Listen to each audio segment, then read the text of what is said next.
আসসালামু আলাইকুম। সংবাদে আপনাদের সবাইকে স্বাগতম জানাচ্ছি আমি মিম। শুরুতেই সংবাদ শিরোনাম।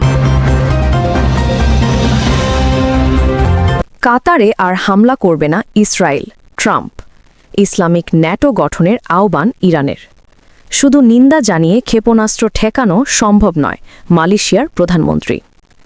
গাজা সিটিতে ব্যাপক ধ্বংসযজ্ঞ চালাচ্ছে ইসরায়েল, নিহত ৫১ জন। ইউরোপকে কড়া বার্তা দিল রাশিয়া। সুপ্রিয় দর্শক, এতক্ষণ শুনছিলেন সংবাদের শিরোনাম, এখন বিস্তারিত। কাতারে আর হামলা করবে না ইসরায়েল, ট্রাম্প।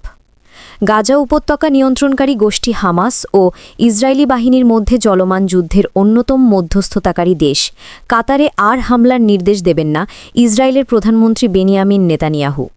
যুদ্ধের অপর মধ্যস্থতাকারী দেশ যুক্তরাষ্ট্রের প্রেসিডেন্ট ডোনাল্ড ট্রাম্প এ তথ্য জানিয়েছেন। সোমবার ১৫ সেপ্টেম্বর মার্কিন প্রেসিডেন্টের দপ্তর ওভাল অফিসে সাংবাদিকদের সঙ্গে মতবিনিময়কালে তিনি এসব কথা বলেন। ট্রাম্প বলেন, নেতানিয়াহু আর কাতারে হামলার নির্দেশ দেবেন না। কাতার আমাদের খুবই ভালো মিত্র এবং অনেকেই এটি জানেন না, কিন্তু নেতানিয়াহু ভবিষ্যতে কখনও কাতারে হামলা করার নির্দেশ দেবেন না।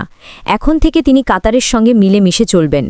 কাতারে আশ্রয়প্রাপ্ত হামাসের শীর্ষ নেতাদের লক্ষ্য করে গত ৮ সেপ্টেম্বর দোহার একটি অ্যাপার্টমেন্ট ভবনে হামলা করে ইসরায়েলের বিমানবাহিনী। হামাসের বর্তমান শীর্ষ নির্বাহী খলিল আল হায়া ও গোষ্ঠীটির অন্যান্য জ্যেষ্ঠ নেতারা ছিলেন সেই হামলার লক্ষ্য।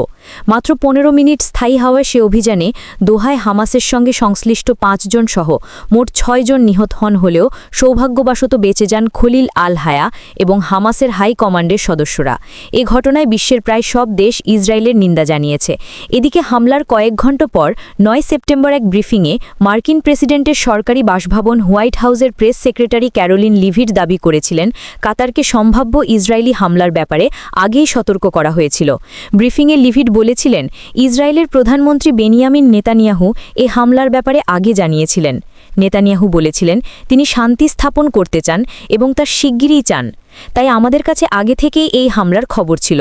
নেতানিয়াহুর সঙ্গে কথা বলার পর তাৎক্ষণিকভাবে প্রেসিডেন্ট ট্রাম্প স্টিভ উইটকফের মাধ্যমে দোহাকে আসন্ন হামলার ব্যাপারে সতর্কবার্তা দিয়েছিলেন। পরে কাতারে অবস্থিত মার্কিন সেনাঘাঁটি থেকেও দোহাকে সতর্কবার্তা দেওয়া হয়েছিল।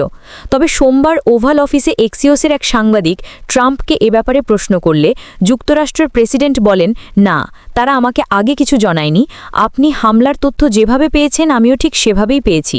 সূত্র আনাদোলু এজেন্সি। ইসলামিক ন্যাটো গঠনের আহ্বান ইরানের। মিশরের পর এবার মধ্যপ্রাচ্যে ন্যাটো স্টাইলে একটি সামরিক জোট গঠনের আহ্বান জানিয়েছে ইরান। সোমবার কাতারে অনুষ্ঠিত আরব ইসলামিক শীর্ষ সম্মেলনে এই প্রস্তাব পেশ করার কথা রয়েছে। গত সপ্তাহে দোহায় হামাস কূটনীতিকদের আবাসিক ভবনে ইসরায়েলের হামলার পরিপ্রেক্ষিতে এ প্রস্তাব উত্থাপিত হয়। এটিকে কয়েক দশকের মধ্যে মধ্যপ্রাচ্যের সমন্বিত প্রতিরক্ষা চুক্তির সবচেয়ে গুরুত্বপূর্ণ প্রচেষ্টা হিসেবে দেখা হচ্ছে। এছাড়া ইসরায়েলকে মোকাবিলায় ইসলামী দেশগুলোকে সামরিক জোট গঠনের আহ্বান জানিয়েছে ইরাকও। এই সম্মেলনে ৫৭ সদস্য বিশিষ্ট ইসলামী সহযোগিতা সংস্থা ওআইসি এবং ২২ সদস্য বিশিষ্ট আরব লীগ নেতাদের উপস্থিত থাকার কথা রয়েছে। AP Anadolu. এই প্রস্তাবনার পেছনে মূল কারণ হল ইসরায়েলের চলমান হামলা। চলতি বছরের শুরুতে ইরানের লক্ষ্যবস্তুতে টানা ১২ দিন হামলা চালায় ইসরায়েল। গাজায় অনবরত চলেছে তাদের তাণ্ডব।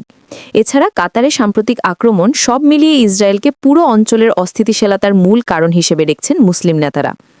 আরব ও ইরানি কর্মকর্তারা সতর্ক করেছেন, যদি কোনো পদক্ষেপ না নেওয়া হয় তবে মধ্যপ্রাচ্যের দেশগুলো আরও হামলার ঝুঁকিতে পড়বে। শুধু নিন্দা জানিয়ে ক্ষেপণাস্ত্র ঠেকানো সম্ভব নয়, মালয়েশিয়ার প্রধানমন্ত্রী আনোয়ার ইব্রাহিম সতর্ক করেছেন, কেবল শব্দ বা ঘোষণা দিয়ে ইসরায়েলের আঞ্চলিক কর্মকাণ্ড রোধ করা সম্ভব নয়। আন্তর্জাতিক ইসলামী সহযোগিতা সংস্থা ওআইসি কর্তৃক কাতারে ইসরায়েলের হামলার প্রেক্ষিতে জরুরি সম্মেলনে তিনি বলেন, আমাদের জনগণ শব্দের প্রতি সতর্ক হয়ে গেছে। তারা বারবার নিন্দা জ্ঞাপন এবং ঘোষণা দেখেছে, কিন্তু ইসরায়েল নির্বিঘ্নে তাদের অভিযান বৃদ্ধি করছে।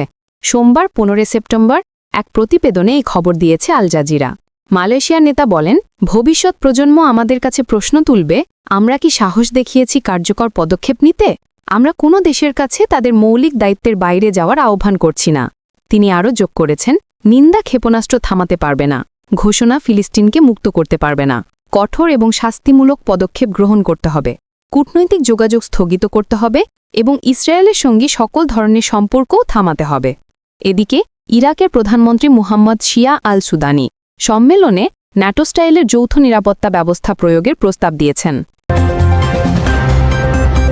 গাজা সিটিতে ব্যাপক ধ্বংসযজ্ঞ চালাচ্ছে ইসরায়েল নিহত ৫১ ফিলিস্তিনের অবরুদ্ধ গাজা ভূখণ্ডের সবচেয়ে বড় নগরী গাজা সিটিতে ব্যাপক বিমান হামলা চালাচ্ছে ইসরায়েল গত ২৪ ঘণ্টায় শহরটিতে বোমা হামলায় ৫১ জন নিহত হয়েছেন মঙ্গলবার ১৬ সেপ্টেম্বর এক প্রতিবেদনে এই তথ্য জানিয়েছে সংবাদ মাধ্যম আল জাজিরা সংবাদ মাধ্যমটি বলছে ইসরায়েল সোমবার সন্ধ্যায় গাজা সিটিতে ব্যাপক বোমাবর্ষণ চালিয়ে এলাকার সর্বোচ্চ আবাসিক ভবন আল ঘাফরি হাইরাইজ ধ্বংস করেছে এই তীব্র হামলার কারণে লাখো বাসিন্দার শহর ছেড়ে পালাতে বাধ্য হচ্ছেন জাতিসংঘের ফিলিস্তিনি ভূখণ্ডে মানবাধিকার বিষয়ক বিশেষ রিপোর্টার ফ্রান্সিসকা আলবানিজ অভিযোগ করেছেন ফিলিস্তিনিদের জোরপূর্বক উৎখাত করতে ইসরায়েল অপ্রচলিত অস্ত্র ব্যবহার করছে ইসরায়েলি সংবাদমাধ্যম চ্যানেল ১২ জানায় গাজা সিটির উত্তর ও পশ্চিমাঞ্চলে অস্বাভাবিক তীব্র হামলা চালানো হয়েছে ফিলিস্তিনি সিভিল ডিফেন্স জানিয়েছে গত কয়েক সপ্তাহে অন্তত ৫০টি বহুতল ভবন মাটির সঙ্গে মিশিয়ে দিয়েছে দখলদার বাহিনী শহরের অন্যান্য এলাকাও ধ্বংসস্তূপে পরিণত হয়েছে শুধু জায়তুন এলাকায় আগস্টের শুরু থেকে ১৫০০র বেশি বাড়িঘর ধ্বংস হয়েছে